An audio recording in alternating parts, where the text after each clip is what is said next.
So after making several videos on the subject of atheism and my disagreement with it, I think I've got to the crux of the matter, and we're going to talk about that in this video. The crux of the matter is naturalism. Most, if not all, atheists subscribe to naturalism, whereas I don't. Now, let's take a look at naturalism. Let's get a definition down. Naturalism is any of several philosophical stances wherein all phenomena or hypotheses commonly labelled as supernatural are either false or not inherently different from natural phenomena or hypotheses. Now, under that, there are two types of naturalism: methodological naturalism and metaphysical naturalism. It's the second one that's the important one, but let's read through them. Methodological naturalism. Naturalism that holds that science is to be done without reference to supernatural causes. Also refers to a methodological assumption in the philosophy of religion that observable events are fully explainable by natural causes without reference to the supernatural. Metaphysical naturalism. A form of naturalism that holds that the cosmos consists only of objects studied by the natural sciences and does not include any immaterial or intentional realities. Now, to a large extent, I'm on board with all this. I don't believe in the supernatural in the sense of the miraculous. Donkeys don't talk. The sun doesn't stand still in the middle of the afternoon in the sky. That's two Bible stories some of you might remember. 3-day-old corpses don't get up and walk like Jesus allegedly did. Statues don't cry, stuff like this. If there are any psychic phenomena that are real, and I think there are actually, they fit with the established laws of physics. They're not supernatural, they're not miraculous in nature. But I don't subscribe to naturalism in the sense that there's just the laws of physics and nothing more. If we go way back in time to the early intuitions of man about the nature of the cosmos, one of the first things that occurred was sun worship, right? Which seems absurd to us today, but it wasn't really absurd to early man, because here he was confronted with the mystery of existence. And what he noticed was that the sun gave life to the world. There it was up in the sky. When it appears, it warms him. And when it's at the times of the year when it's stronger, things grow. At the times of the year when it's weaker, things wither and it gets cold. It's the giver of life. So it was natural that he would have a kind of veneration for it. And it's up there, away from him, unreachable, very mysterious. So the sun was, I suppose, the most mysterious thing. You just couldn't get your hands on it. So, in a sense, what man did was he made the mistake of attributing godlike status to the sun. Now, later we got a bit smarter and we made our gods hidden.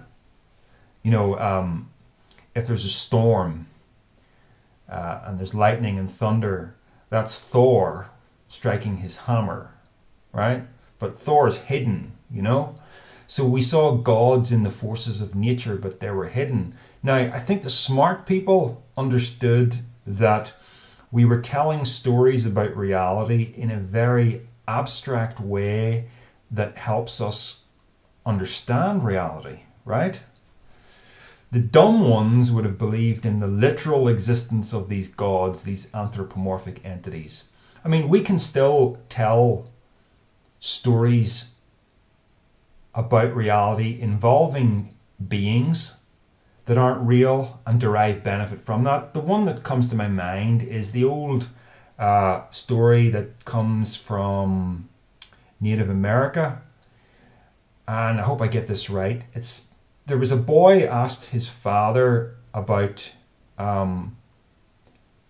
his personal struggles to do good, and his father put it in the context. He said like this: inside every person there is a good wolf and a bad wolf, and they're at war. And the boy asked, which wolf wins? And his father said, the one you feed. So that mythical story, it's perfectly relevant today. I can use that today to help me. I can, if I have bad habits and I feed those bad habits, I will become a worse person as a result of that. But if I nurture good habits, I will become a better person. The mythical context is a stimulating way of reminding yourself of this internal turmoil. Or you can put it in the strictly scientific sense of the war between the neocortical region of the brain and the more animalistic limbic and reptilian regions of the brain, and the tensions that exist between them. You can do it like that, right? But if you don't want to think about it in the scientific sense, the story of the good wolf and the bad wolf will work just as well. You see, we tell stories about reality. So eventually we did away with the polytheism, with the many gods, and with the Abrahamic religions we have one God hidden behind the scenes, responsible for all phenomena. And again, we turned him into a kind of story where we have him as a character. But if you're really smart, you realize that this behind the scenes something or other is not a character. That's just a way of characterizing the unknown, the unbound, the infinite, and making it somehow relatable.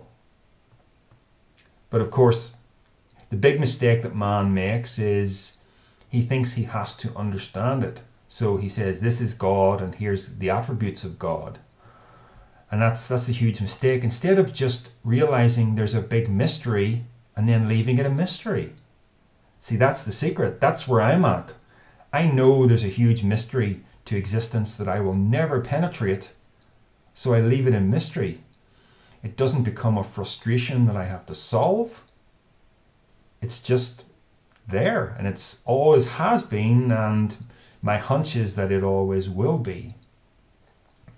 So something changed with science and with atheism. Somehow we got it into our heads that because science was giving us all these results, that one day it would give us all the results and we would understand reality in its totality. Now, no other animal gets to do that, right? I've mentioned this before. The dog doesn't, the bird doesn't, the fish doesn't. The brain of Homo sapiens, us, evolved to aid our survival, to help us find food and shelter and all that sort of stuff. It didn't evolve with a view to us being able to understand the totality of reality, right? It just didn't. Evolution isn't, purpose-driven towards some kind of grand goal like that. It's blind, largely. And if the conditions that we lived under changed dramatically, but we were still able to survive it, the conditions of the world, we would eventually evolve different physical traits, and the ones that aided our survival the most would be the ones that take root, because more offspring would be born by the people with the better adapted genetic traits, and the human organism would become something else. That would happen. But we're just perfectly adapted to the world as it is. We're not perfectly adapted to the whole universe. That's awful hubris to think that we can reach a theory of everything. I don't know why people can't see that. Now, no offense intended here to Ken McNutt, who made the comment that he says it's hard for me to let go of chasing the theory of everything because we're 75% there. You just don't know that. Remember back when it was classical physics, and then all of a sudden we found out that reality had a deeper picture to tell us, and we needed a whole new theoretical science to work it out, and we got quantum mechanics underway as a result of that. Nobody really saw that coming. So you'd have to have the theory of everything to know how close you are to the theory of everything, you know? And I don't think it's possible. I don't think it's possible because I think the intuition, that basic intuition that man has always had, that he is confronted with infinite mystery, I think that is a good intuition. You know? Now here's the problem with naturalism, okay? Naturalism throws you into a real catch-22 if you embrace it. Because people say, okay, everything ultimately is reducible to naturalistic phenomena. Everything in the entire universe will have a naturalistic explanation. So when someone says God is real, and even if they mean God in a totally abstract sense, the way I mean it, which is just unbound mystery that I can't possibly conceptualize, not a character, right? Just absolute unbound mystery. But something that transcends the natural order, right? If I say that's real, they say, where's your evidence? Give me the evidence that that's real or it's not real. The catch-22 is this. That question could also be framed, show me in naturalistic terms why something exists that is beyond naturalism. You see?